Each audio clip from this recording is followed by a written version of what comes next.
expensive. We're staying at room 13. Usually airy and usually very, and that's just how my life goes.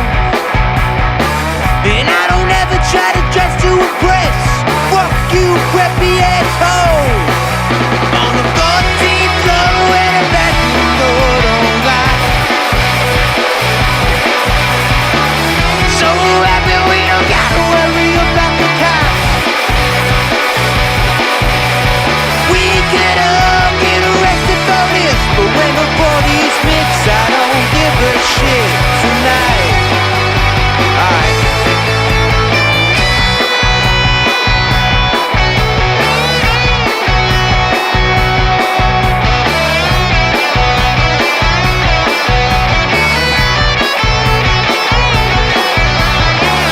Now she walks in the bedroom fast, despite all the noise from the crowd. Now she's bedless on the bathroom sink. Her mother would be so proud. Gets on a deed and there's a line to go pee, but the bathroom looks like a war zone. Welcome in to episode 224 of Phired Sports. Check us out at phiredsports.com. I'm Mike Toledo. Joining me as always, Mark Ramos. What's going on, Mark? Not much, man. A lot going on these days. Yeah, this might be as busy or topic filled of a show that we could have in the first week of February. Yeah. A lot going on. We have Sixers making some interesting, for lack of a better word, interesting trades, or at least one trade so far. We'll talk about it. But where I kind of want to start is it's kind of fresh in my mind because it happened within the last hour or two, or maybe even a little longer than that. But the news tonight on Wednesday night, what are we, February 4th or 5th? What's today's date? The 4th. The 4th. Yes, the 4th. February 4th, Jeff Stoutland is not going to be the offensive line coach for the Eagles next year. It's kind of a thing that seemingly has come out of nowhere a little bit. Am I shocked? No, after what you heard about in the last couple of weeks about his role being diminished, halfway through the season, and that it, wasn't going to continue on the next year. So I'm not shocked, but it's something that it still caught you off guard because of what he meant to this team the last, I don't know, how long, 15 years, maybe more. How are you feeling about it so far? Obviously, it's a big part of the Eagles, but it just seems it seems like the coaching staff is kind of taking a complete overhaul. Yeah, it definitely does. Stoutland's been a player like Jason Kelce, for example, has been very, very vocal throughout the course of his career for all the things that Jeff Stoutland did for his game. It's interesting because it feels like, my very first, my first gut reaction was something weird's going on here with this, the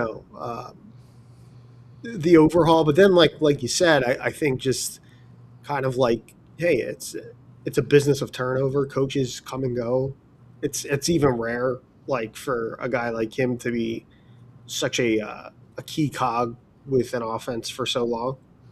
And it was but they're clearly going in a different direction now. And it looks like Mannon's going to take he's taking over all the offensive responsibility, so he's going to bring in his own people. It seems like it was Stoutland's decision, which makes me think there's something going on, whether it's above, whether you're talking about, Lurie and Roseman, or if there's something going on with Sirianni and his staff, because, this is kind of fresh off. The last couple of weeks, all we hear about is how Vic Fangio wants to retire or was contemplating retirement.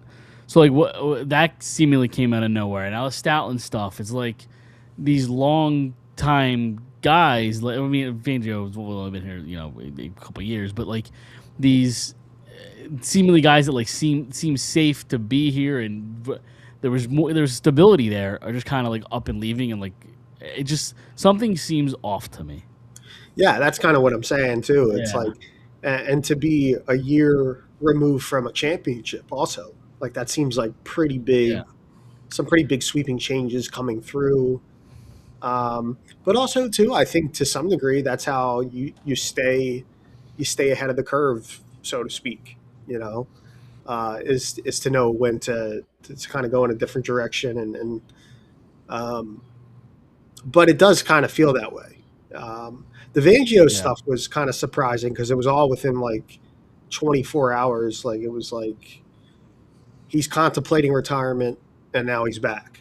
You know, he's not really got, you know, and so it was interesting to kind of hear that. And then um, that stuff kind of persists throughout, a whole day. And then nothing kind of come of it. You know what I mean? Like that was kind of strange. I don't know how that got out there. If that was not something like how early in his, you know, someone turn around and close to him and then like he's like, what? I'm not thinking Yeah. about doing anything. I was just talking about it with my family. You know what I mean? Like, Yeah. so I don't know how advanced that discussion was or whatever. But we didn't get to talk even to get into the man and hire and all that. Yes. Yes. How do you Yeah, feel about it? Like, I'm I'm very underwhelmed by the name and the experience and all that. But at the same time, like all the quote unquote big names, like the McDaniel, like the Dable, like they all went elsewhere. So maybe Mannion's kind of the next tier of guys. I feel like he wasn't really on anybody's radar because of his inexperience. So I think he's just been a coach in Green Bay for 2 years, and like that's it. hmm So he's kind of it's the inexperience factor of we know Sirianni's not a guy that's quote unquote run an offense or call plays and all that, and now you're giving the entire reins to this new coach who's only done it for 2 years. yeah, and he has kind of like, from what I understand, is like kind of he's well liked, like amongst like a inner circle of like maybe the NFL inner circle. Like people feel we're getting there, Doug. We're gonna get there. We're Yeah, definitely we're getting there. yeah.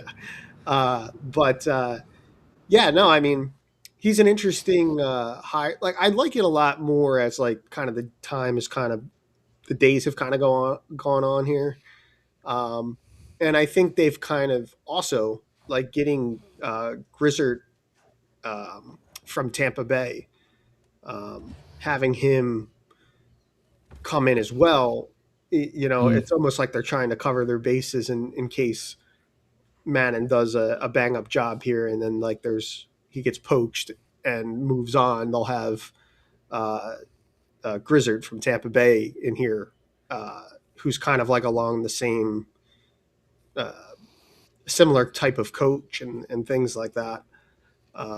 But I know he has some familiarity with like the Shanahan offense, and he's kind of familiar with all that. And he's kind of been like a rising star kind of thing here, like where like he has, like you said, he doesn't have a lot of experience. He hasn't been doing it that long, um, but he's kind of been fast tracked to some degree. So maybe it'll work out. Maybe it'll be like a really really good kind of head of the curve kind of hire, and but we'll have to wait and see there.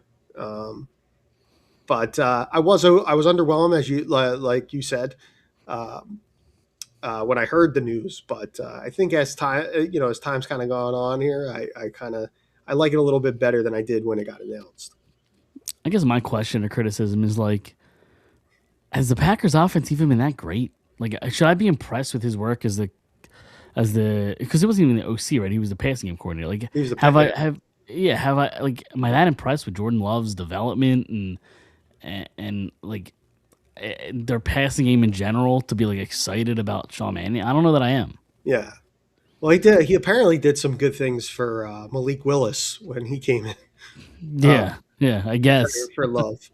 I Uh, guess, yeah, so, um, but I mean, he's working with a better quarterback here uh, sure. than both those guys. So, um, and we'll see how AJ Brown stuff kind of works itself out this off season and stuff. So we'll see what he has, but he should have some toys. He should have He's some definitely weapons. got yeah, he definitely has better talent here. I think. Yeah. So we'll see what happens.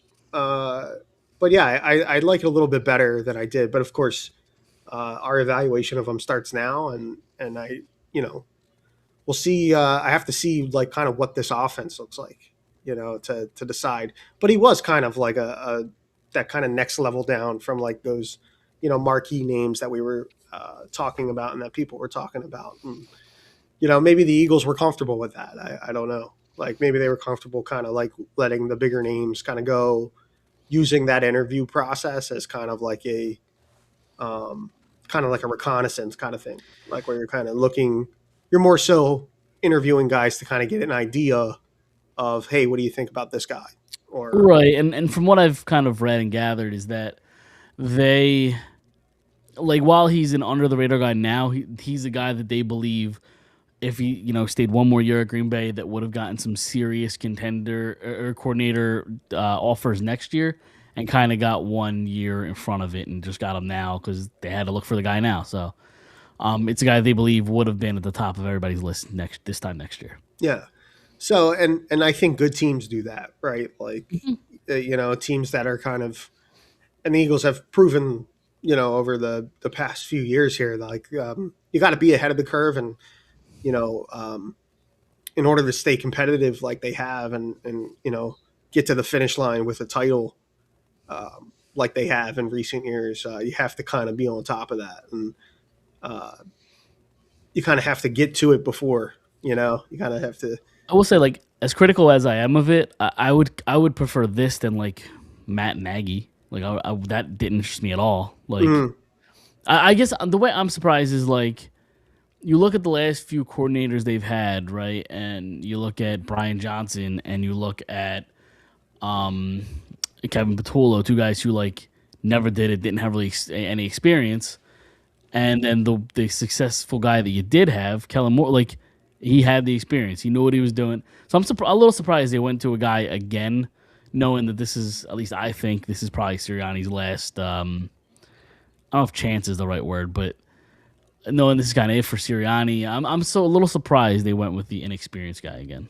yeah, yeah, and I mean, like Madden was a quarterback, right? Like he played a little bit in the Yeah. NFL, and I can't remember where he went to college. He had a pretty good college career. Um, so yeah, like He's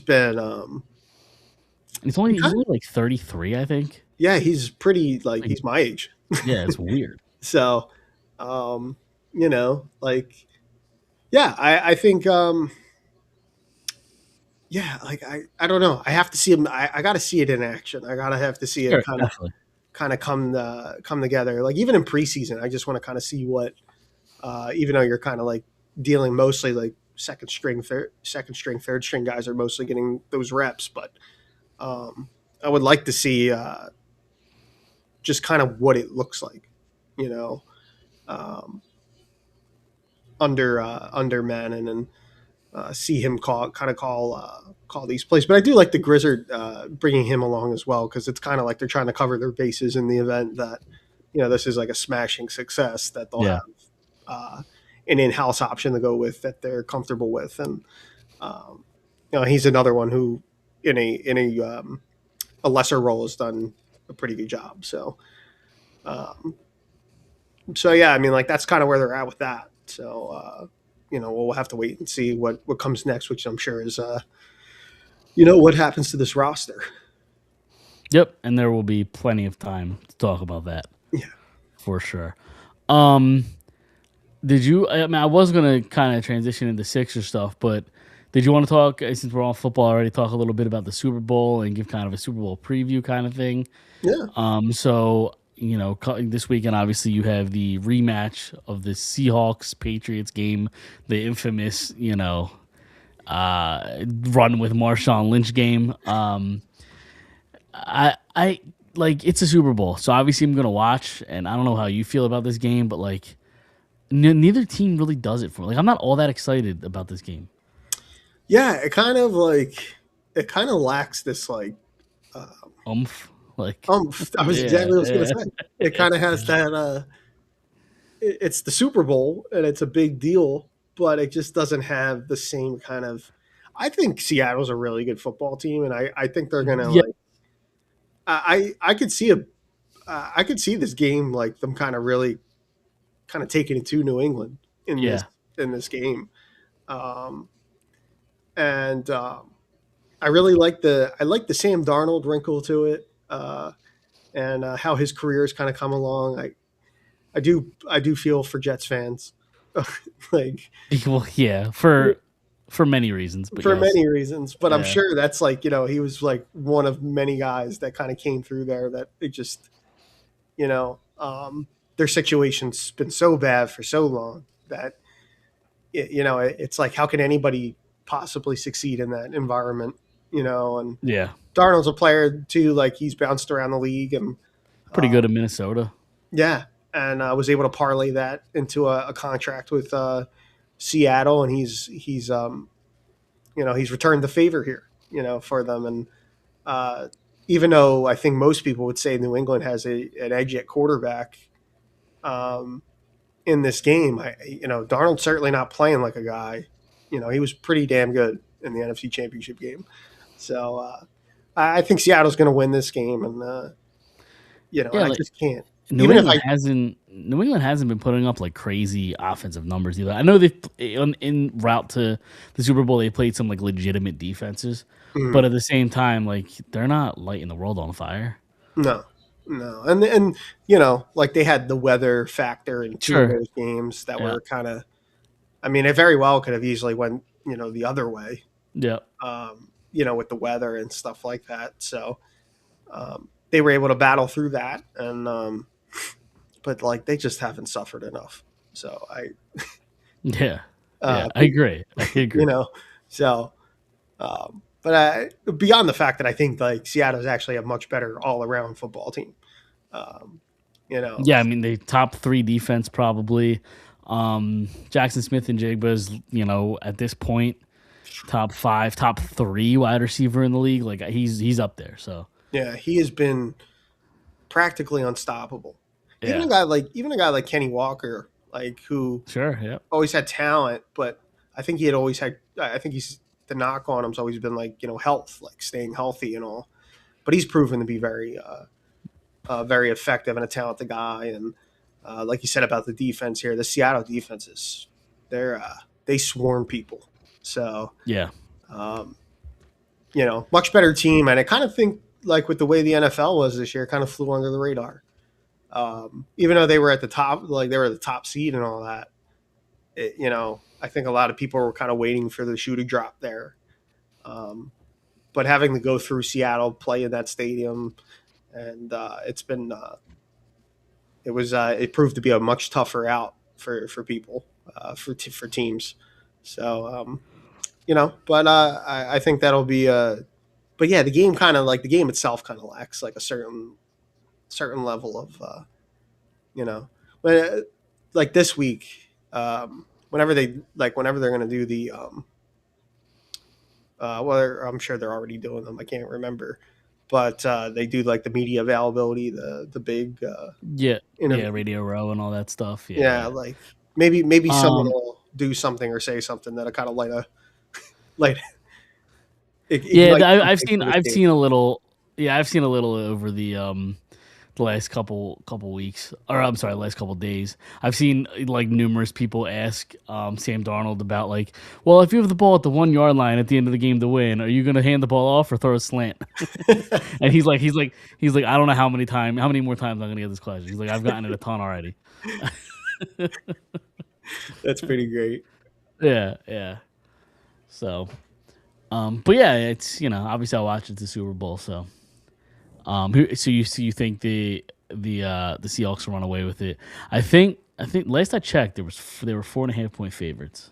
Okay, I don't know what I it is. haven't I don't even know what looked. it is now. Yeah, I don't know what it is now, but I would take the Seahawks in there. I think there's a legit chance they could run away with it. They're just a better team in my opinion. Yeah, yeah. I agree. I agree. I'm also looking forward to like I'm looking forward to seeing Bad Bunny in the You're at a the Bad halftime. Bunny fan? Yeah, I like Bad Bunny. Okay. There's and I think his like him going out and doing like all the things that he's He's said and done. I know he had a big Grammy Hmm. night and things like that, and I think people will enjoy it. I think they'll enjoy it more than they think. Yeah, yeah. I don't know much of his music. I know that he was phenomenal in Happy Gilmore too. That's about all I know about Bad Yeah, Bunny. He was great. yeah, he's an He, all around like yeah, entertainer. Yeah, yeah, he's great so I think it'll be fun. I think his music will get people up and dancing and things like that. for And sure. uh, yeah, and a Puerto Rican. I'm Puerto Rican, so Yeah, that's yeah, yeah. you know. Uh, Is he like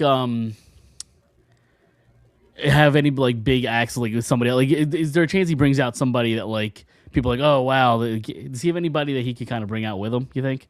yeah, like I thought about that. I did see today. Maybe people had it. I know Ricky Martin had made some comments about Okay. him. Like I think people would pop for that Yeah, that'd be if Ricky Martin interesting. came or something like that. He Yeah, made some comments about being proud of Bad Bunny for his yeah, cleanup at the Grammys and stuff. But yeah, I don't know. Like I don't. I'm trying to think of like a kind of like a crossover act, but I can't think of one yeah. for him. I'm sure that, I mean, to Super Bowl they always bring out extra Yeah, stuff. someone's always yeah Yeah, so I'm sure we'll see. I know he's got like a song with like Cardi B. yeah yeah. I think that's a big one. We'll see. I don't know. Yeah. Is she still with Stefan Diggs? Is that still? Yeah, right or not? I don't I don't know. know. I need to go ask I my wife. think She's a yeah. big Is uh, she? She's she's a a Cardi big B fan. pop culture person. So Okay. like she would Yeah, know. we're gonna have to because there was some drama with Stephon Diggs and like an ex girlfriend. So I don't know if him and Cardi B are still together. I don't know. Okay. Yeah, I don't know. yeah. I'm It's a not good sure. question. We'll have to get your wife on the call there. Um, yeah, but no, I'm looking forward to seeing it. And maybe get me a little more interested in Bad Bunny because I know nothing. So I'll watch it. You know, I'm sure I'll put on a good show from everything I've seen. So Yeah, yeah. So I think it'll be fun. I think people will enjoy it, and yeah, and I like the whole kind of like a lot of the commercials and things like that where the world will dance or whatever was the kind of like tagline he yeah, for it, and and I will say this, like, I applaud the NFL for doing something different. yeah, Like sure. whether you like the music or don't like it, like it feels different. You know what I mean? Yeah, and it was interesting with that because people talk about like the NFL and like sure they have their own flaws as like an Sure. organization and all, but like that news had come out way before Yeah. like he was going to perform at the Super Bowl, and then like it's like right on the cusp of him now like having this like crazy Grammy Hmm. night, so it's like their people were on top of it in terms of like you Yeah. know um, oh, this is somebody who's like, a big relevant, like influential music star right now. And Yeah. for his music to be like all Spanish and things like that is Hmm. makes it very, you know, uh, makes it even more impressive. Just kind of like the cleanup of the Grammys and stuff. Yeah. Phil, I'm not going to tolerate this slant. Get out of the. Just swipe up on your phone. I'm I sure we're don't. going to I talk don't. about that. I don't need to see this here. He knows what he's doing. And somebody at work, he knows what he's doing. Listen, we're not going to do this here. We're not. We're just not going to do this here. I don't need to get angry. I don't need to get angry on this Wednesday night. We're not going to do this here. Um, let's move on to some Sixers. I cut out there. Hello. No. Uh oh. See, this Cutting in and out here. is all because he had Mitchkov. This is not good. No. Hold, hold on. Is that better? Is that That's better? better. Are we Yeah. good? Yep. See what happens when he says trade Mitchkov and all everything goes to He shit. just goes haywire. Yeah. um. So Sixers talk. Trade line is tomorrow, right? Thursday. Yes, I think so. Yeah. Um. They make the trade today with the Thunder. Jaron McCain for a first and 3 seconds. Um. You obviously follow the Sixers and the NBA as a whole a lot more than I do. I'm not surprised that they traded Jaron McCain. I'm surprised. Like I thought, if they traded him, it would be for a guy that could help him right now, not just draft picks. It just seems like they gave up on him and didn't really like. There's nothing to show for it. Like the third round picks in the NBA draft, like you might as well throw those away. They those don't do anything for me. And the Thunder are a really good team where that's going to be like the 28th pick in the draft. Like you're not going to get a Right. player as good as Jared McCain with a 28th pick in the draft, in my opinion. Right. Yeah, and, it's tough because like I I think Jared McCain's a really talented kid. I think the way things have shaken out with the Sixers roster has kind of made it where like they felt I'm assuming here like I would imagine that Jared McCain as an asset would have been more valuable, um, you know, to trade for something now as opposed to the picks. But that may not be the case. I mean, we'll see. I definitely think there's another shoe to drop with this. Like, I think the Sixers are going to use some of those. They're going to use those assets. Uh, That's what I was thinking. Like so, you use the first round pick to get something that could help you now. Because with obviously with VJ Edgecombe playing as well as he is, he's kind of your guy to build around moving forward. You have Tyrese Maxey who playing at kind of an MVP level, and mhm. Embiid kind of looks like himself a little bit. Like now's the time. Like now's the window. I think Yeah, especially with maybe the way the East is. right. But with the way the East is kind of wide open, and maybe we wouldn't have said that 4 6 months ago.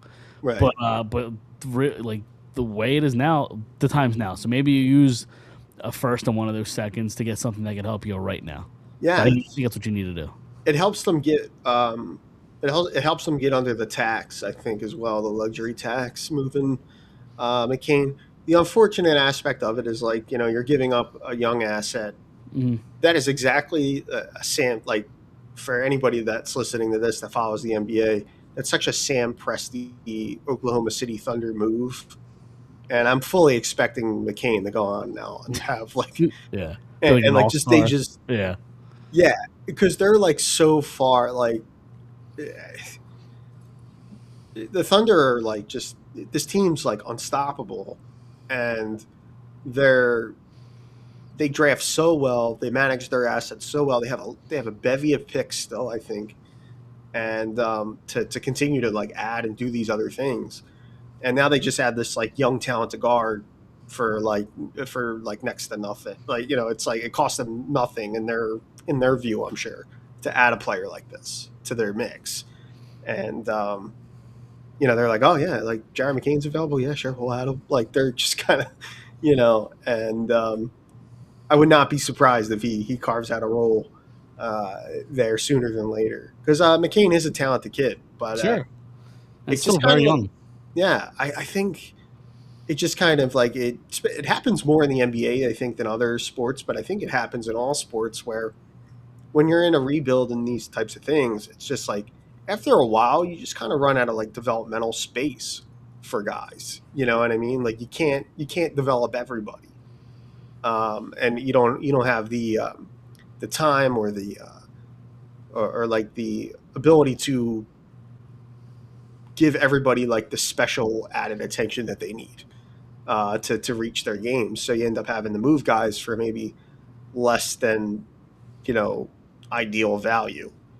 Um, but I would imagine the Sixers are going to like try to add another piece. There's also the Paul George element of it, where he was suspended 25 games for violating the league's drug testing or the drug policy or whatever it was, and but that also gets some other luxury tax as well. I think they get some relief with that. Um, Yeah, the so league saw he was finally playing well, and they're like, "This is weird. Let's drug test him." yeah, and I know the NBA tip-off show with Shaq and Kenny Smith and Charles Barkley. I mean, they were kind of critical of. They were kind of alluding to the fact. I mean, Barkley more so than the other two, but there's a lot of talk about if this like he was taking like a medication for mental health or Mhm.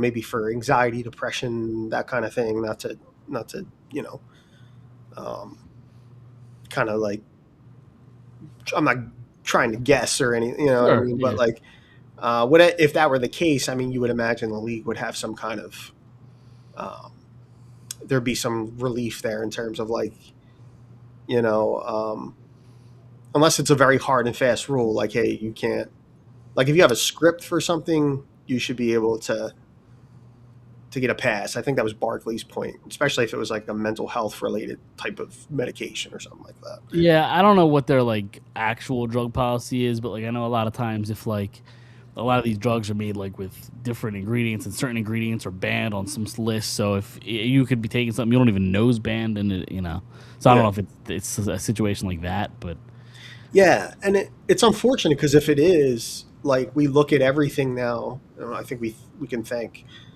Major League Baseball for that. yeah, But it's kind of like we look at everything now through like the guise of like PED. yeah, sure, yep, So it's like it could be an instance like that yeah.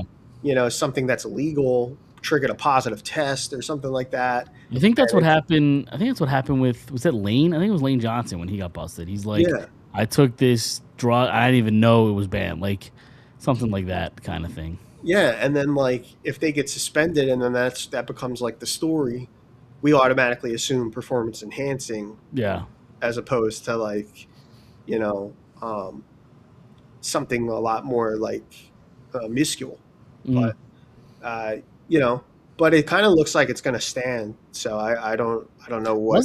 Wasn't Alvarado's like a mental health drug too or something? I thought that was like a weight loss thing. Well, that's what it was. Yeah, That's you're right. Yeah, that's what it was. Okay, yeah. you're right. Yep. So yeah, like I don't know. Yeah, it's a very fine line It is, when you're talking about that. Yeah. and the leagues aren't like incredibly like. It's kind of like it's a fine line, but it's also like a trying to find a line in a sandstorm. Sure. You Yeah. know what I mean? Yep. Like so, it's very delicate, and it's a shame if it was something like that. But Yeah. I don't know if Barkley had mentioned that because he had heard something, about PG, taking something that was mental health related, or maybe that was why he brought it up on the show, or what the case was. But yeah, so I would expect that tomorrow the NBA trade deadline's been very active. There's been a lot of movement, and Is there a guy that you're kind of looking at that you want the Sixers to target? Obviously, we've heard the Giannis stuff. Everything I've seen with the asking price they want, that's not happening. So I yeah, think we can kind of take our eyes off Giannis. Is there anybody in particular that you're kind of eyeing at that you want the Sixers to make a move for? yeah. Don Conaway and I have talked about this on like the Drunk on the Court shows, our like biweekly shows, Sixer shows and stuff. Um, I would like for them to add like kind of like a athletic four guy, like another forward guy, kind of rebound a little bit, and maybe even shoot it, like a little bit. Mhm. I know Don had mentioned Bobby Portis from the Milwaukee Okay. Bucks as a guy. I like that if that's something that the Sixers would be looking to add. I mean, I think I'd be interested in that. He's a playoff type player too, um, and has had some success in the postseason. Won a ring in Milwaukee with the Bucks, and um, so like a player like that because I do think I think it's the offensive glass in particular. The Sixers kind of need some help there.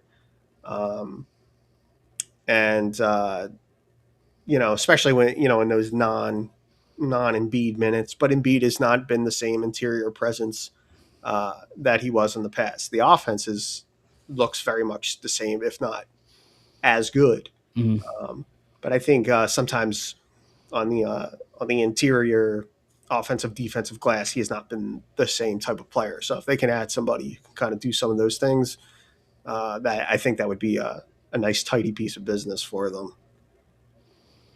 Yeah.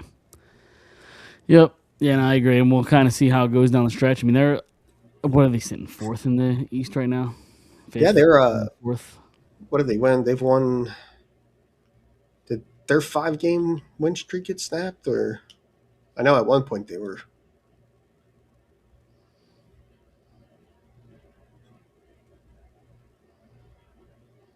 they won yesterday. I know they beat the Warriors yesterday. Yeah. Yeah, 5 game win streak. So yeah, the East is wide open with how that's all kind of played out Mhm. this year. With Detroit's pretty good.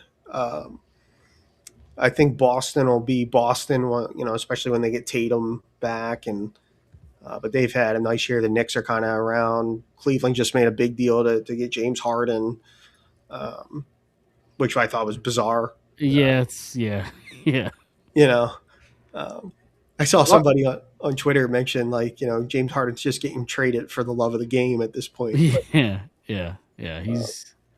He's had a really interesting like back half of his career.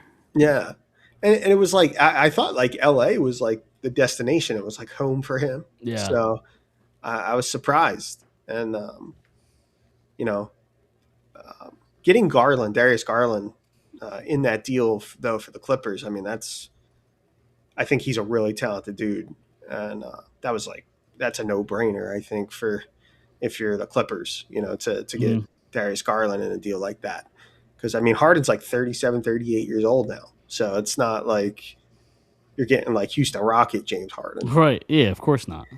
So and they're already a pretty good team. So it's like kind of like how's he going to fit in? Because Harden does very very particular things, like James Harden things. Yep. So and we kind of saw some of that here. Uh, but yeah, the East is really kind of like wide open, and why not? Like especially if you're in that fifth or fourth seed, you're in that in a position like that, like the kind of like the Sixers are. Um, you're still very much in the mix, and so like why not try to add a piece here and there and see what comes of it. Yeah. Yeah. Definitely. All right. I'm not even gonna bring the comment up again, but we can move on to this Mitchkov stuff. Oh dear. It's I don't know even know that I have like the mental capacity to talk about it, but I'm gonna try. Um, I think multiple things can be true. Hmm. Mitchkov did not, by all accounts, did not come into camp in the best shape. That can be true. Mitchkov has not played the best this season. That could also be true. But Rick Tocchet and the organization as a whole should not be throwing this guy through the ringer all season, completely embarrassing him. That could also be true. Everybody here could be at fault. Yeah. I've again, I haven't loved Mitchkov's play or the way he prepared coming to the season. That could be said. I think Mitchkov's going to be a great talent. I'm excited for what he could bring, but I don't need Rick Tocchet to ruin that. Yeah. He could say that he's trying to coach him up and making him a better pro and all that. I think there's ways to go about it, and I think Rick Tocchet is not handling it the best. Yeah, that's kind of where I think we were, last season with the John Tortorella stuff. I think anybody that was kind of like critical, and I certainly was. He was certainly not my favorite coach, even prior to coming to Philadelphia. Like Torts was, like it was all about kind of like how he kind of works with players and like how that kind of grates on guys, and there's a way to kind of approach these types of things, and that's kind of what they're kind of dealing with Tocchet right now. It's very well known league wide that Tocchet likes to talk to people, Yep. and um, he's somebody, he worked here in a media capacity. He worked nationally in a media capacity. Um, I guess my I agree with you. I think there can be multiple things can be true and are true about this situation. I think everybody deserves a little blame for that. Mm-hmm. Um, and I kind of believe though that like with Todd, like I've listened to that interview clip from the carnival over and over again, and I have had such a difficult time trying to like convince myself that he meant harm with that, because I just think he just talk like I just think he just talks. Like I don't even know that he's, and I don't mean that like to sound disparaging towards him, but I think he just like doesn't think about it in that kind of way. Where like I think his communication skills are kind of, I don't know Not how many great. times like Yeah. when you listen to him talk pre and post game and stuff like that, whole start a thought and then like deviate from that thought mid thought or mid sentence. For somebody who is in media, he is not a great speaker.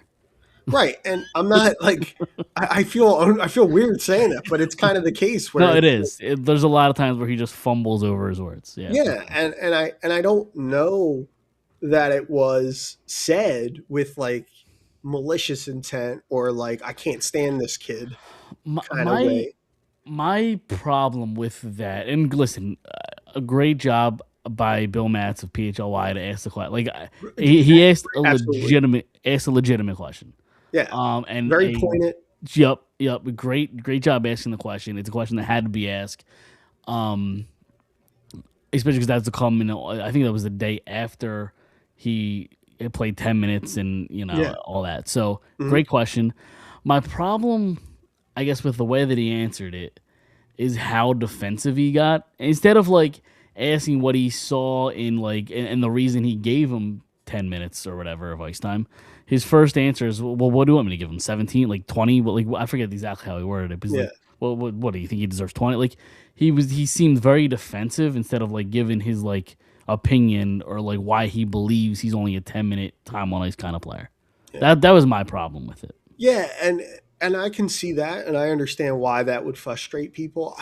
It's one of these things too though where like you see it in hockey a lot where it's like um, more than other sports. Maybe because hockey's not necessarily um, as played as much in the U.S. Mhm. as other sports are. But like at the NHL level, it's like such a, or like at the pro level, really, it's such a small circle that like there there's always that like, well, if you didn't play the game, then you don't know. Like Sure. that exists more in Hmm. hockey, I think, than other sports, and because most people have played other sports, um, and hockey's like different in that way, where it's like not as readily available as other sports.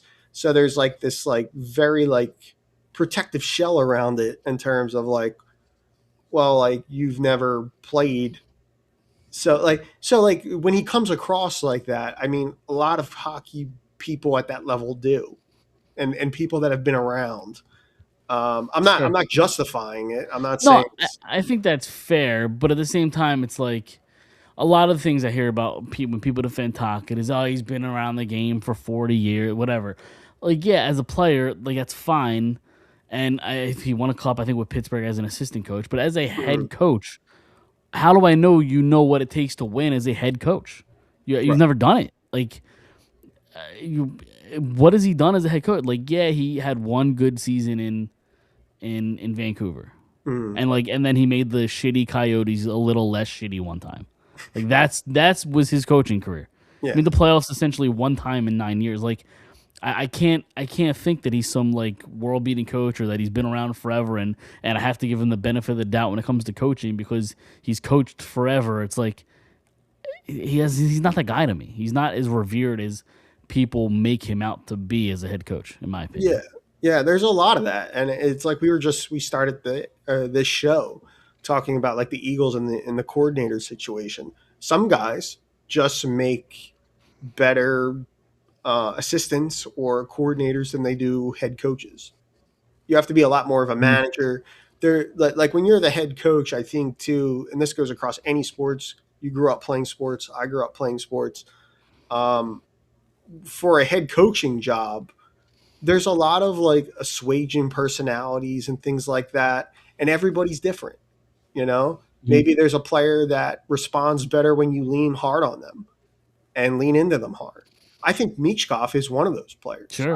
I Yep. think he wants to be coached hard. I don't think that bothers this kid at all, and I think it's because, and I'm every bit. I still believe every bit that uh, Michkov he's going to be a great player. Like he's having a down year, short This sighted wise. the skating still kind of a little bit concerns me, but other than that, I agree with you. Yeah, like I think he thinks the game at such a high level, Hmm. like and sees the ice. I don't know how many times I'm the last 2 years I've been to countless games covering them from the press box. You see him identify and make passes through mazes of sticks and skates, lands a puck right on a guy's blade. It happens all the time. And Also hurts him a lot, but yeah, yeah, yes, yeah. Uh, and but that's like part of it too. Like, and the Flyers have to understand that part, right? Like, yeah, in dealing with a talent like that, like guys like him are going to turn the puck over and they're going to be susceptible to counter attacks and things like that. But it's going to be because they have the puck so often. Like some guys are like, the most top level players in the game, they do turn the puck over because they have the puck a lot to begin with. So it's more glaring to see a player like him turn the puck over because he usually has it. yeah. So it's like, but like when you're a coach, like some guys are, there are coaches though that like when you're in a head coaching position, it's like you can't, as much as people like to say that, you can't treat every player the same way. Some guys may respond to being coached hard. Some guys you may have to stroke a little bit and kind of like, hey, like, keep your head up, like kind of like rah rah them a little bit. That's part of Yeah, I coaching. mean, yeah, everybody talks about how hard of a coach like John Tortorella is to play for, but by all accounts, like I know they bashed heads a little bit. It seemed like Mitch Kov really liked him. Yeah, Like I don't think Cam Mitch Kov York had did any. not. Well, yes, we know that, but it's I mean, I guess that's two different No, but situations. that's like But the my point. Like that's the sure, point I'm sure, trying to sure, sure, make. yeah, It's like, yeah, like when you're the coach, you yep. have to like you have to Know understand whose that. Not button, yeah, know whose buttons you can push and who you can't. yeah, and in the guys that like don't respond as well to that, you have to find out another way to get to them. Like You know what concerns me a little bit, and I tweeted about this like a few months ago, but like a lot of what I've been hearing from Tocchet is, and listen, accountability is always a good thing among teammates or whatever, but he almost doesn't want his guy, like he wants his guys to be more vocal about like holding other people accountable and like yeah, we can't all be friends all the time. You have to like get on somebody if they're not doing the right thing or whatever, which in theory makes sense. But then I think about like the locker room that he had in Vancouver, and like, is Rick Tocchet the reason JT Miller and Elias Pettersson hated each other? mm, Like that's the concern that I have is like, is he good for a locker room? Because I genuinely don't know the answer to that question. yeah, I mean, I don't know either. I mean, that would only be something that like players in that room could attest Yeah, to. I think it's a good question. I just don't know that we'll ever get like a full answer on that because again, like I think they're like very protective sure. of that. Briere kind of seemed last night when he addressed the media about it. He did seem a little exasperated that he even had to do that. Annoyed a little bit. Yeah, Yeah, like um, and not that he was he wasn't like rude or anything. He just yeah. kind of like He's like, I it can't just believe I have to do this right now. yeah, Yeah, his yeah. voice kind of gave off this impression like where he was just like, Like, I like don't want to be here, but I have to. Like, yeah, and I was like, I really rather not do this. yeah, Um, but yeah, and I mean, like, also too, I think there's like, everybody has a right to feel how they feel about it. I understand the frustration um, that Flyers fans feel right now. I get it. This team hasn't been good in a long time, and for those of us who are old enough um, to remember a time when that building was packed every night and this team was in the playoffs competing every single year. Like this is unfathomable to think that it would get to this point, and that they would have this like it's almost like they can't get out of their own way with it. And you made a point. Um, that when we like a lot of this stuff was kind of blowing around on social media, all that other stuff online.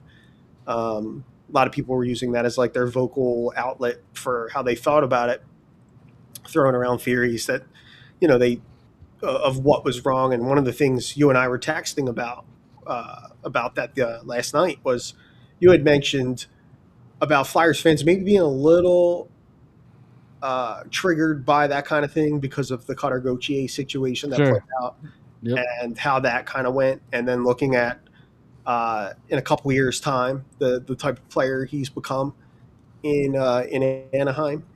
And I think that's a very like poignant thing. I think that definitely exists. And people believing that like, oh, it's inevitable. This kid's just going to be fed up and he's going to want to leave. Um, and I Yeah. don't. What were you going to say? Yeah. No, I think there's definitely some of that. Whereas, like, we watched a guy who we were all super excited about. The ceiling, the ceiling was through the roof for Carter Gauthier. We were, I tweeted out, Mitchkov and Gauthier together is going to be electric. He was traded 2 days later, like an infamous tweet. But it's just like and we still don't know the exact reason, but people speculate maybe it's because of he didn't want to play for Tortorella. And now you see Tocchet kind of toying with, for lack of a better word, toying with our top, piece of the future, Mitchkov, and it's like, well, if that could happen 2 years ago with Cutter Gauthier, like, what's to stop it from happening again? Like, Yeah, I think we are very traumatized with what happened to Cutter Gauthier, and we don't want it to happen to Mitchkov. yeah. One of the things too, I thought to that point. I think it was Colin Newby from 97.5 The Fanatic. He covers the Flyers for one of the questions he asked Briere, and I thought it was a great question. Colin asked Briere was like, over the last 2 years, what are some of the things that the Flyers had done to help Michkov assimilate to America? Like, and that's something I think that kind of gets lost in that whole process too. Like, not only is Michkov getting acclimated on the ice, he's also learning the language. There's a language barrier there.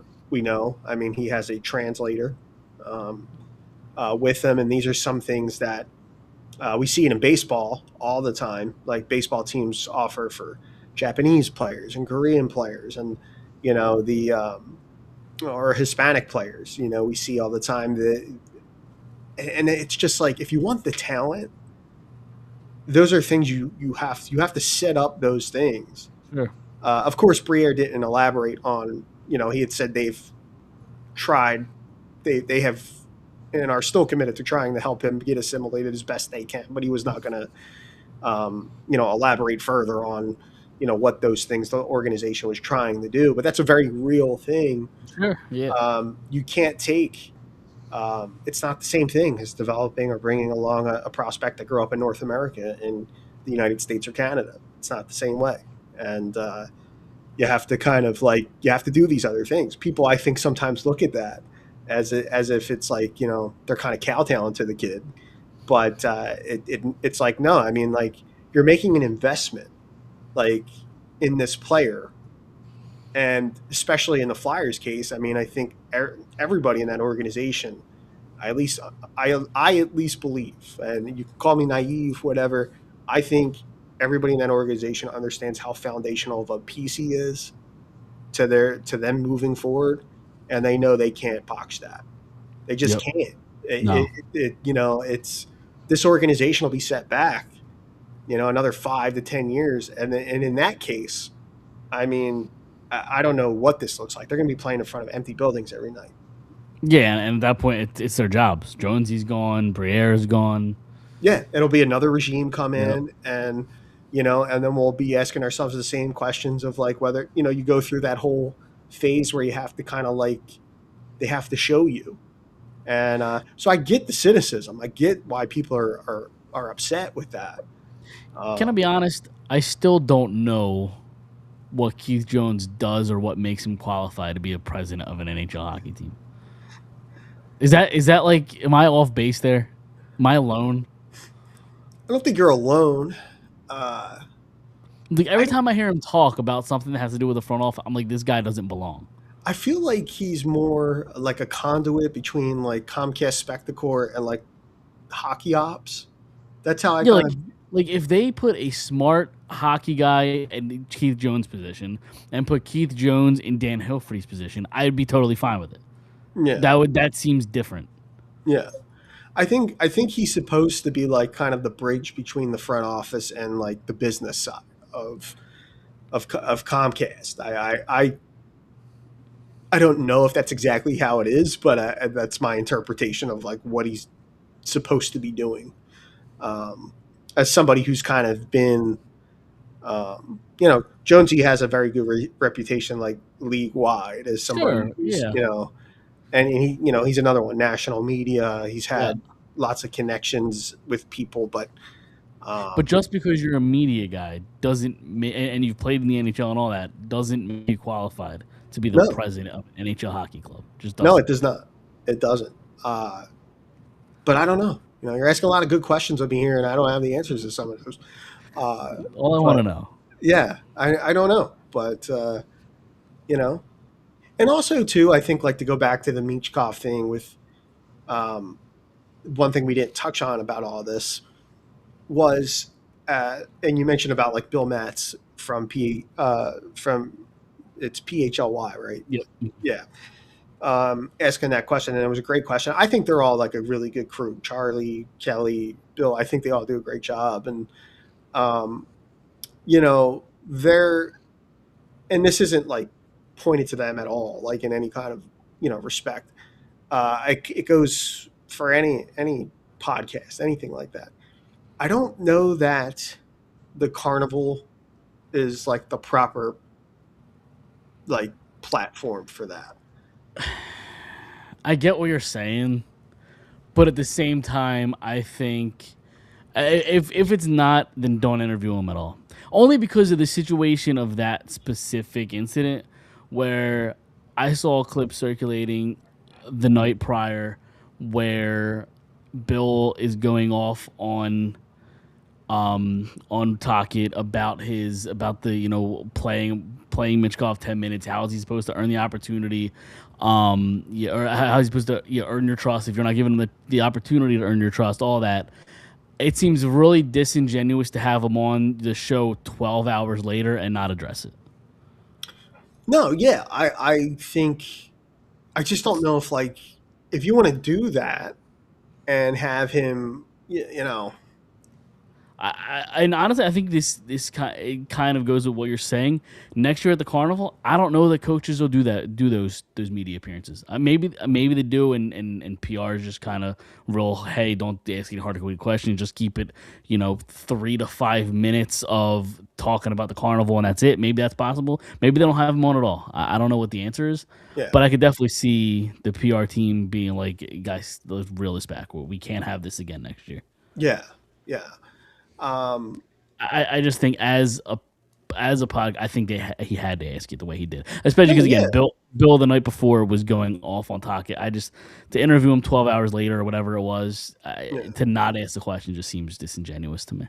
yeah. No, I don't think I don't like it wasn't their fault. Like I agree, Yeah, it was it was a very very like poignant question, and it was yeah, relevant to. But I'm saying like in terms of like not so much asking him that question in that environment, just having like the podcasts there in like this press junket thing for a sure, charity yeah, event. Like if you want to and have it wasn't just them there either. The Snow the goalies so guys the were there. goalie was there, Yeah, yeah. So there was like a lot of other like there was I think they were probably the only two plus I think the Fanatic was there. I hmm, think Briere yep, had spoken to the Fanatic. yep, Um, so like, yeah, I mean, like, I don't see like from their prerogative, I would imagine like, hey, like, no podcast next year. Like yeah, yeah, yep, we'll give you Talkit for your show. right. You know, we'll have Talkit, do your show, come to the studio, do the show or whatever, work something out in that regard. But I don't know um, as far as like the actual having them sit down and have like people come through and do press. I don't know, like if it's Or if they do, Briere or the PR team, whoever has to go talk it. Shut up. Don't say a word. Like, yeah, we can't they, have you say they too may, much. for all we know, they could have said that before he went out there and Yes, did that. What it's did what he true. did anyway? Yeah, they So could have. Yeah. like just because like I think he gets into that mode where he's talking to people and things like that, and it kind of comes out that way. Mhm. Because I did see people, which I do find funny. I like he says before he answered Bill, he turned to Charlie and said like, "Oh, Charlie, you know me, I go down swinging." Yeah. Like, Yeah. and people online kind of made that like a joke, like is this guy serious kind of thing. But it was like I didn't think he meant it. Like I think he was just talking. You know what I Yeah. mean? Yeah.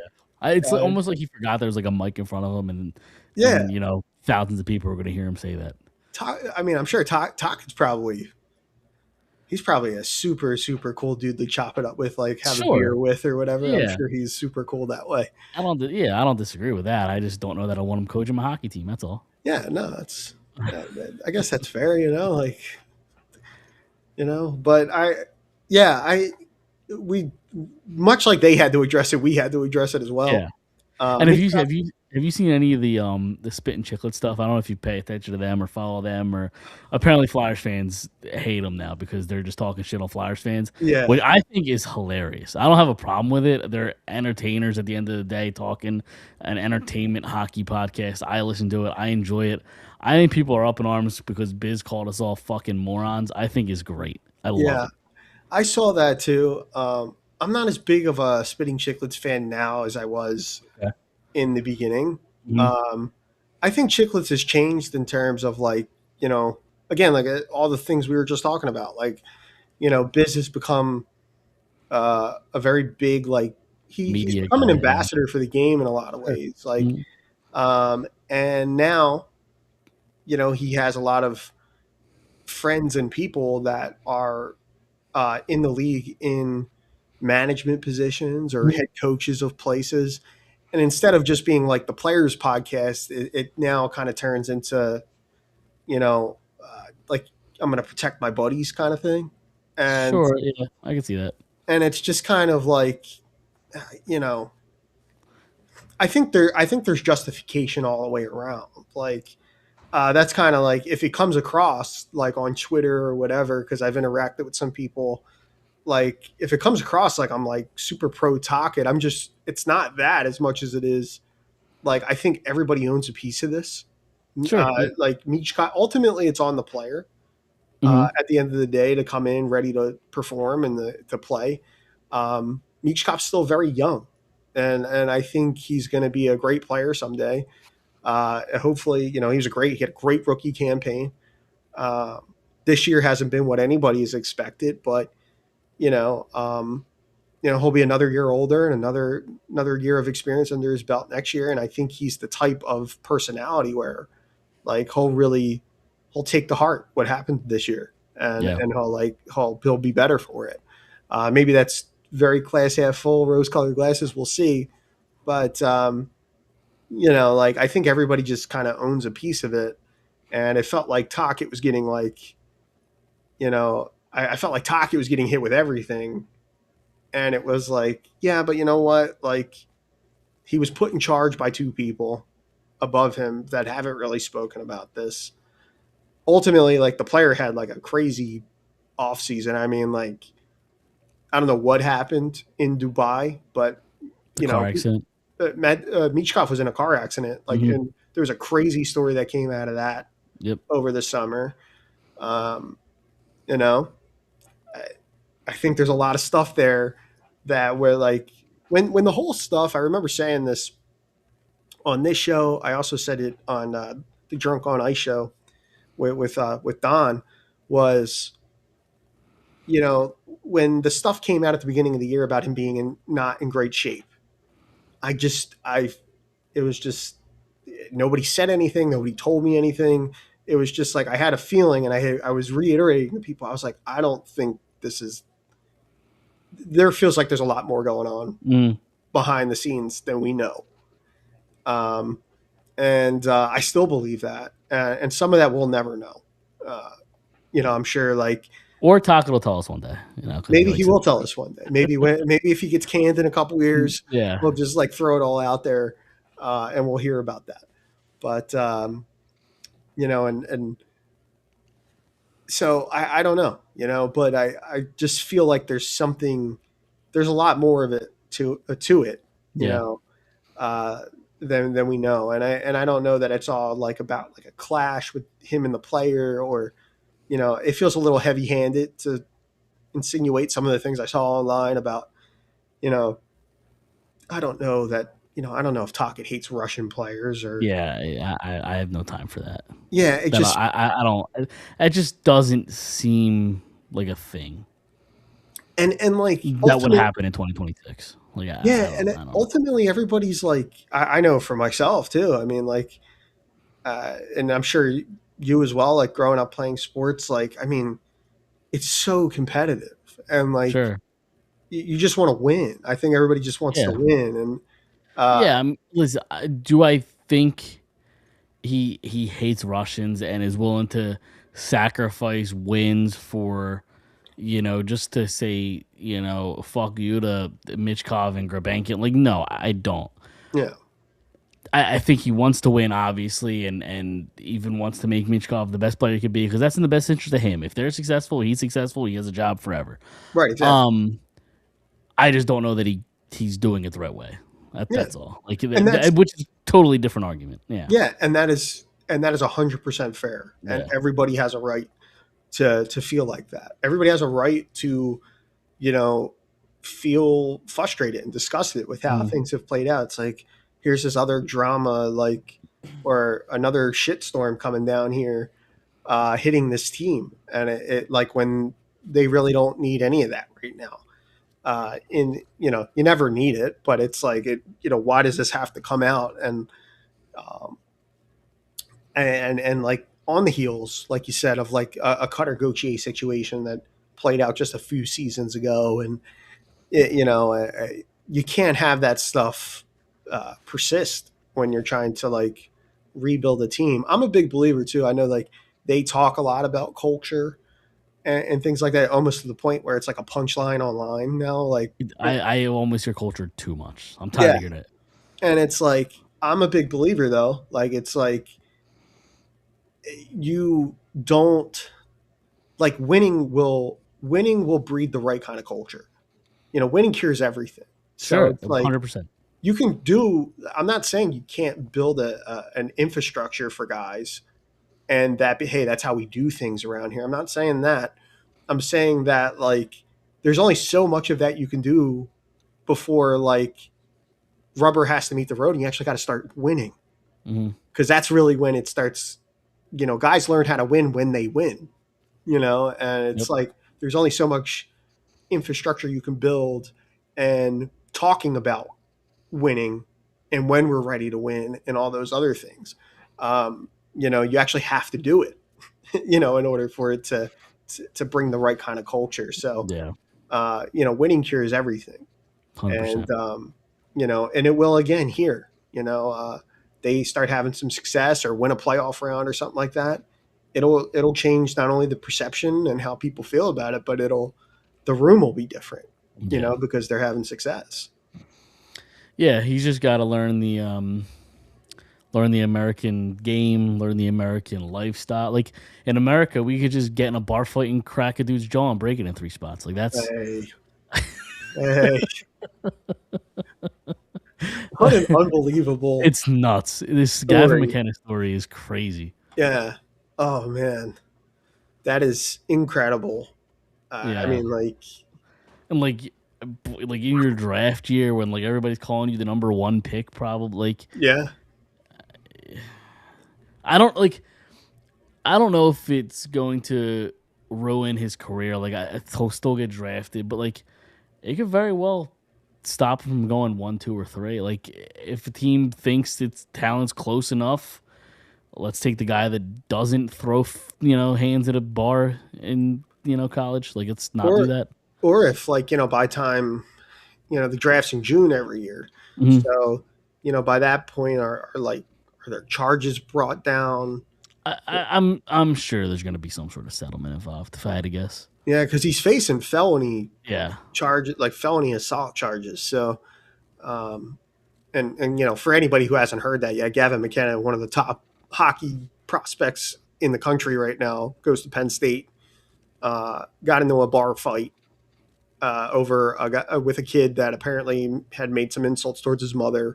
By all accounts, kind of justified. Yeah, I'm not hey, condoning breaking somebody's jaw in a bar fight, but he if gave him a concussion. So yeah, like, he and I think it was just, from what I checked heard, it up. like that makes my stock higher for Gavin McKenna. If you ask me, like I want that guy on my team. Yeah, was it Link Rats that got into the fight the night before the draft, the NHL draft? You ever hear I that don't know. story? No, I haven't heard this story. It was the Minnesota North Stars, and he got Link Gratz, his name was, and in his team photo, he has a black eye, like when he got his jersey and all that. Okay. And he got into like a fist fight the night before in like a bar or something, and he got drafted like the following day. I don't know what's his name. Link Gratz. How do you spell that? I'm trying to look him up here. It's Link LINKGAETZ. Gotcha. Let me see if I can find a story.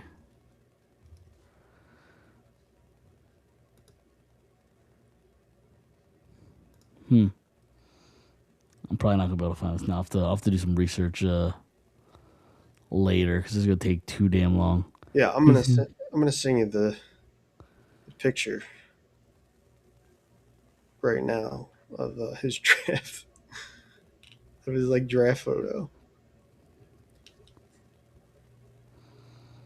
In 1988, North Star select Link Gatz, 40th overall at the NHL entry draft. Gatz showed up at the draft with two black eyes from a bar fight the night before. Interesting. So it was an old story there, but I'll have to do it's. There's another guy. There's another story. I haven't heard that. No, there's another story of Gats pummeled this dude and tossed him into a snowbank at one point. Like they were drinking and got into a car together, and the guy thought he could tell Link a thing or two. Well, I'll tell you what, if you're gonna shoot your mouth off with Link, you're gonna get it shut. That lad got his face dismembered, and he looked like he was wearing a Halloween mask. This guy, Link Gats, I like this guy.